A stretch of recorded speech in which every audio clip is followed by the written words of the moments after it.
All right, this is the very last part of day 37, and then we'll move on to day 38 here. We were trying to decide how far he would have to kick a ball for the distance to be considered an outlier. Well, outliers, if you remember, are calculated using the quartiles and the IQR. So we are going to have to find the 75th percentile, and then we're going to have to calculate the IQR and the 25th percentile. So we need to find what z-score goes with the 75th percentile and the 25th percentile. And we actually already did this before. We did this on the previous video, so I'm just going to go to that page in the notes here. And we already found the z-scores of the 75th and 25th. They are 0.67 and negative 0.67. So we can basically just set up negative, 0.67 to start with for the 75th percentile equals x minus my mean. So the mean for this problem of his kicking distance was 61, and the standard deviation was 10.7. So this is for the 75th percentile, or Q3. And then for Q1, or the 25th percentile, we're going to take negative 0.67 equals x minus 61 over 10.7. So we're just going to use inverse operations on both of these by multiplying both sides by 10.7. So 0.67 times 10.7 gives me, in this case, 7.169 equals x minus 61. And over here, negative 7.169 equals x minus 61. So then I'm just going to add 61 here. So plus 61 gives me that the x value is 68.169. Here I'm going to add 61 to negative 7.619.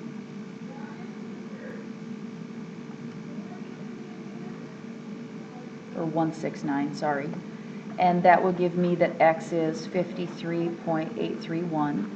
So what that means is that this is the Q3 value, and this is the Q1 value. So that's his yards.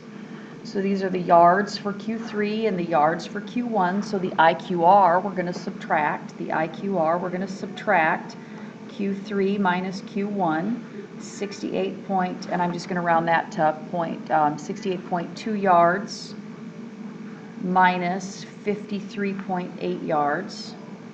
So 68.2 minus 53.8, and that gives me 14.4 yards is the IQR. So that's the IQR. And so I have Q1 and Q3 in the IQR, so now I can find the fences. So these are, if you don't recall, these are called the fences from chapter 4 and 5. So this would be the upper fence. The upper fence, and you're going to need to know this for the semester test too, and then the lower fence down here. So I'm going to take my upper fence Q3, which was 68.2 yards, plus 1.5 times 14.4. So 68.2 plus 1.5 times 14.4 is 89.8 yards. If he kicked it above is outlier on the high end. And then I take the lower fence, which is the Q1, which is 53.8 minus 1.5 times 14.4. That's 14.4. So 53.8 minus 1.5 times 14.4 gives me that the lower bound for, well, an outlier would be 32.2 yards or below is an outlier. So those would be the things for the outlier. So you've got some more problems to do, 5 problems to do. They're all odds, and the answers may differ slightly from the back of the book because your book does not use the z-tables. They use what we're going to learn in the next section, which I'm going to start right now, and that is how to use your calculator to do all of this stuff we just did by hand. So you're going to want to just keep paying attention here. We're going to move on to the next day, and this is day 38. And this is where you're gonna hate me for the last two whole things in notes and homework, but you're gonna love the fact that I'm now gonna show you how to do this on your calculator. So I'm dealing with M&Ms now, and if we were in class together, we might be eating M&Ms, but we're not. So maybe go get some M&Ms and then eat some. So this is day 38, and suppose that the number of M&Ms in a 1 pound bag has an approximately normal distribution with a mean of 550 and a standard deviation of 12. So I'm going to draw and label the normal model. I love making normal models. So the middle is always the mean, so that's 550 M&Ms. And this is, X is my distribution. It is the number of M&Ms in a 1 pound bag. Number of M&Ms in a 1 pound bag. So that's 550 is the mean, so the standard deviation of 12. So I'm going to go up, add 12 every time. So I just add 12. So that's 562, add 12, 574, add 12, 586. I hope I didn't mess that up too bad. Then I subtract 12. So 538, subtract 12, 28, 526, and then subtract 12, 516, 514. Okay, put my dot halfway, go a little bit above that for the first standard deviation. 2 standard deviations away, go to the 1/8 mark, and then do the concave up thingy. So there is my drawn and labeled distribution for the number of M&Ms in a 1 pound bag. So now we're going to use the TI-83 to do all of the calculations that we just did. We're going to have very, very similar questions like what percent of M&Ms, where's the 80th percentile for M&Ms, or what percent of M&Ms are, how many M&Ms is 553, what percent is that?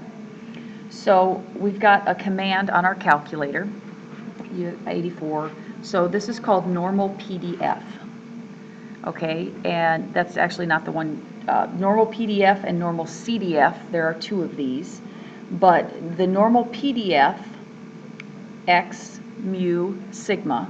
These things in parentheses tell you what order to put things in. Put in the X value you're looking for, the mean of your distribution, and the standard deviation. Those are the numbers you put in. This is how you type the command in.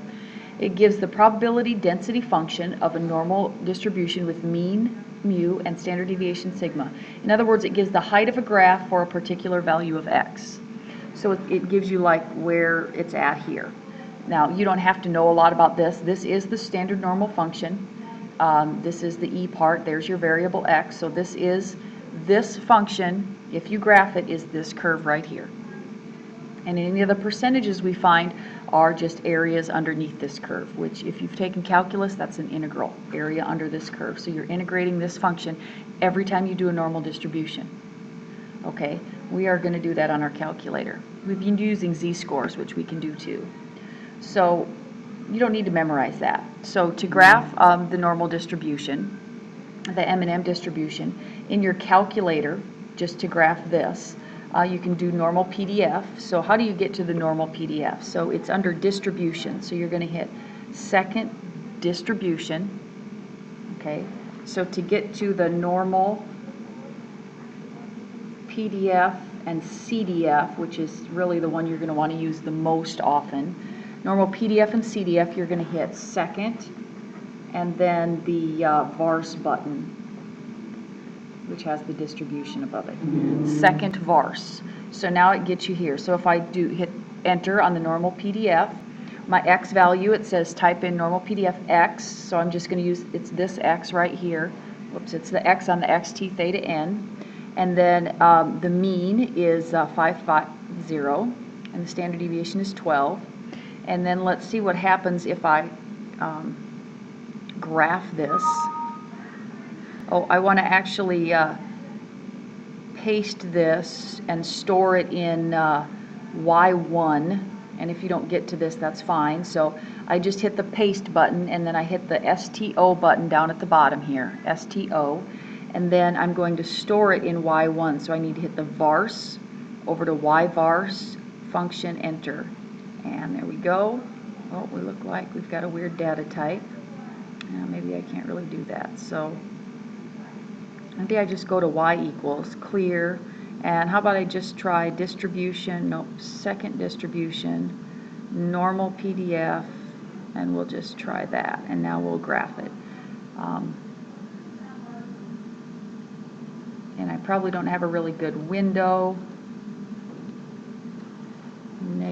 Let's see, I'm just going to go window 500 to 600 with a scale of 10, and the Y min 0 enter 500. Oh, I don't need to go 500, maybe 20. Graph that.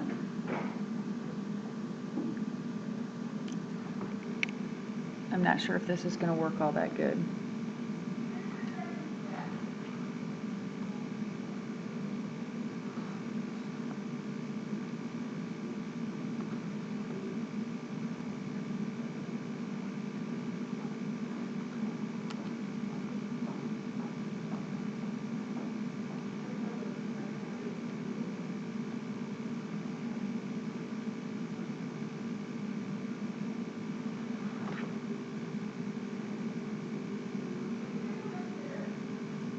All right, well, this isn't working. I don't want to erase this whole video, so we're just going to move on with the graph. It's okay. We don't need to graph it. You never need to graph it. It was just kind of a neat picture. It just graphs, basically, it graphs that. All right, so now we're just going to look at what proportion of bags will have fewer than 525 M&Ms. So what's the probability that X is less than 525 M&Ms? All right. So what we've done in the past is we've changed this into a z-score and we've looked it up on our thing, but now we've got this really nice distribution thing on our calculator. And so what we can do actually is we can now type this into our calculator. So basically we're going to type in, we're going to go to second distribution, and we would like to go to NCDF. So now we want NCDF, normal CDF is what we want. Okay, so we go to our calculator, we're going to hit second distribution, normal CDF. We're basically looking for everything that is less than 525, which is everything shaded over here.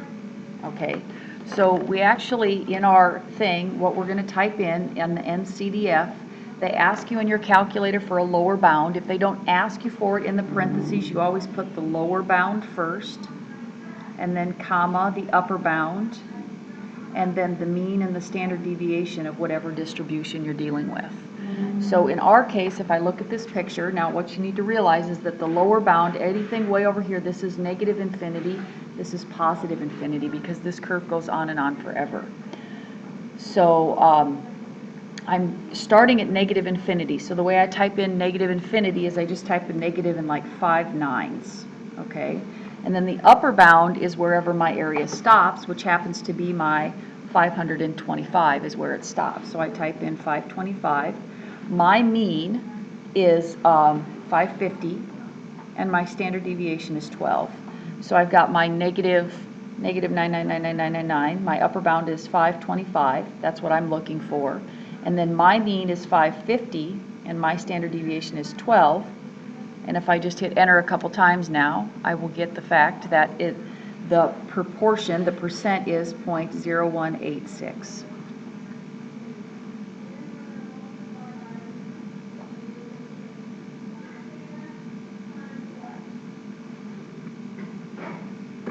And actually, if you look at my picture, it's way off. The 525 is way over here, so that percent is a lot more reasonable. The 1.86% is a lot more reasonable. The way we would have done that before is we would have changed this to a z-score. We would have taken 525 minus 550 divided by 12, and we would have got the z-score is negative 2.08, and then we would have looked up this exact same value, or a very close value, which it would have been 0.0188 on the table. We'll do more examples of this on the next page.